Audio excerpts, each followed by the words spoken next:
દૂધમાં ભેળસેળ કરનારાઓને જેતપુરના એમએલએ જયેશ રાદડિયાની ચેતવણી સામે આવી। રાજકોટમાં દૂધ ઉત્પાદક સંઘના કાર્યક્રમમાં સંબોધન કર્યું।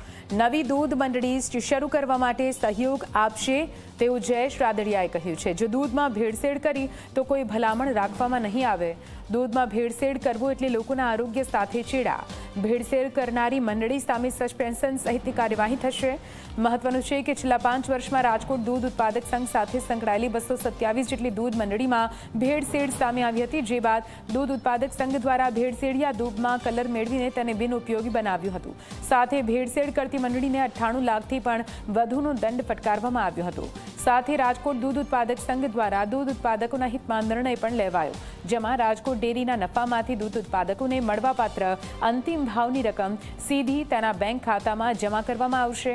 આ અંતર્ગત પ્રતિ કિલો ફેટના 84 રૂપિયા લેખે કુલ 75 કરોડની રકમ દૂધ ઉત્પાદકોને ચૂકવવામાં આવી છે।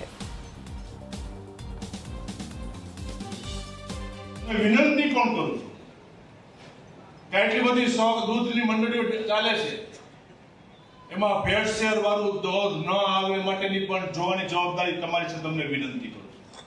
મેં આની પહેલા પણ અનેક વખત સાધારણ સભામાં કીધું છે કે ભેળસેળ વાળું દૂધ મંડળીનો નહીં ચલાવે। અનેક મંડળીઓ બંધ કરવી પડશે તો કરશું।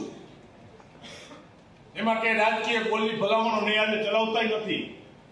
અને નવી ડેરી ચાલુ થતી હોય ત્યાં કહી છે ભાઈ કે તમારી ડેરી ચલાવવા માટેની ભલામણ કરશું, શરૂ થાય એના માટે।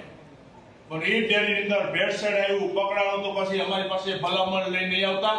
એક બેંકના ચેરમેન તરીકે કહું છું કે દૂધની અંદર ભેળસેળ આજે નહીં અને કાલે નહીં।